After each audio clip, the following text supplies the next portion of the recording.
Kerem Maral, village du nord d'Israël situé à quelques kilomètres de Zichron Yaakov. C'est ici que Adam, originaire de Jérusalem, s'est installé depuis plusieurs années pour élever ses enfants et voir grandir ses petits-enfants. Kerem Maral, village connu également sous le nom de Exim, où vivaient Ali et Soad Darwish, aujourd'hui mari et femme, ainsi que leur famille jusqu'à la guerre d'indépendance israélo-arabe en 1948. Installés aujourd'hui non loin de là, à Kfar Fardis depuis 1964, ils se souviennent de cette période.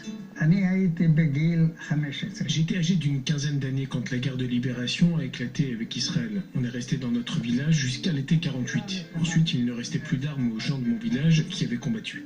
La guerre s'est terminée, tout le monde s'est enfui en Cisjordanie.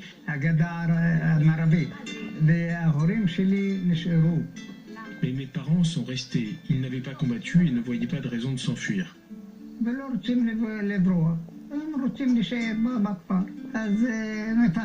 Mais ils avaient peur qu'on les tue, qu'on les prenne pour des combattants. Alors ils se sont cachés dans la vallée. Puis ils sont partis se réfugier dans le village de Daliat el-Carmel.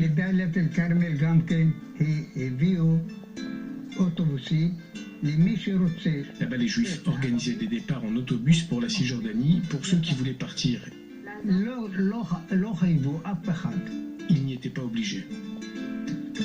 En novembre 1947, au moment du vote du plan de partage, la Palestine mandataire compte environ 600 000 juifs pour 1 200 000 arabes. À l'époque, au vu des antagonismes existants entre les communautés arabes et juives en Palestine, personne n'envisageait viable un État juif où ces derniers n'auraient pas été majoritaires. L'ONU procède alors à un partage de la terre selon une base ethnique et religieuse, un État juif là où les juifs sont majoritaires et un État arabe là où les arabes sont les plus nombreux.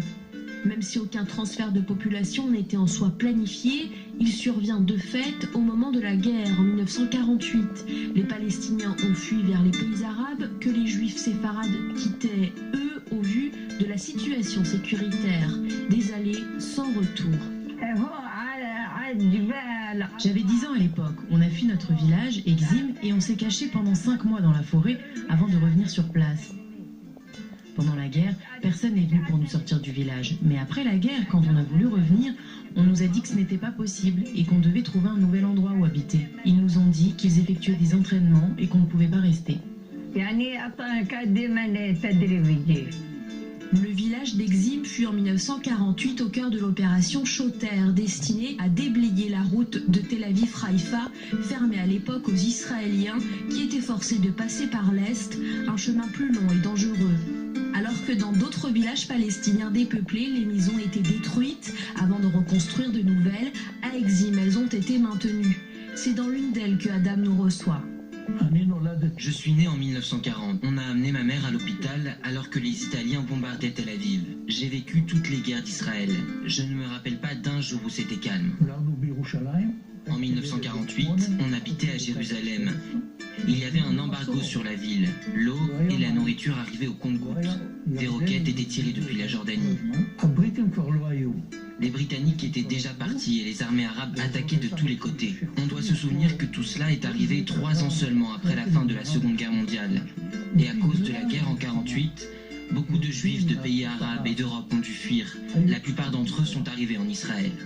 Les Palestiniens de Exim ou Kerem Maral ont fui et ont laissé le village vide. Des immigrants juifs de Tchécoslovaquie ont alors commencé à habiter ici. Le KKL, un fonds qui possède et gère plusieurs centaines de milliers d'hectares de terre en Israël, avait acheté cette terre aux chefs palestiniens du village en 1948.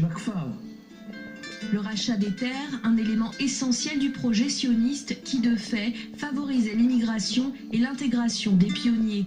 À la suite de l'exode de la population palestinienne et de l'interdiction faite aux réfugiés de rentrer chez eux pour tous ceux qui s'étaient rendus en pays ennemi ou qui avaient pris part au combat, de nombreuses terres cultivées se retrouvèrent abandonnées. Les villageois de Exim ont tenté de s'accrocher à leurs terres, vivant pendant quelques années dans des baraques à toit de tôle et d'autres structures temporaires, avant de finalement accepter d'échanger leur titre de propriété contre des terrains à bâtir dans le village de Ferdis, comme c'est le cas de la famille Darwish. On me demande comment je me sens de vivre sur une terre qui était aux Arabes. Je réponds, c'est une bonne question. Et ma réponse est simple. Il y a eu des recherches qui ont été effectuées et aucune fondation significative n'a été trouvée. Le village a été détruit et reconstruit 9 fois. Nous étions la 10e.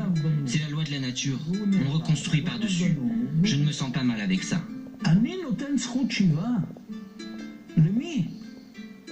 Est-ce que réellement je vais donner le droit de retour aux personnes qui se sont enfuies car on leur a promis de vaincre des juifs et qu'ils pourront ensuite revenir? Maintenant ils veulent revenir. Mais pourquoi êtes-vous partis? Comment ça se fait que d'autres sont restés comme à Kfar Fardis ou encore à Abu Ghosh? Si j'avais l'opportunité et le droit de retourner où j'habitais, je reviendrais, même pour habiter dans l'espace d'un Dunam. Tous les hommes aiment la terre où ils sont nés, c'est sacré. On estime entre 700 000 et 750 000 les Palestiniens ayant fui pendant la guerre de 48. Plus de 250 000 d'entre eux sont restés. Leurs descendants font aujourd'hui partie des 20% de la population arabe israélienne sur plus de 8,5 millions d'habitants. Cette période de l'histoire reste un sujet sensible, continuellement évoqué lors des différentes tentatives de pourparlers de paix.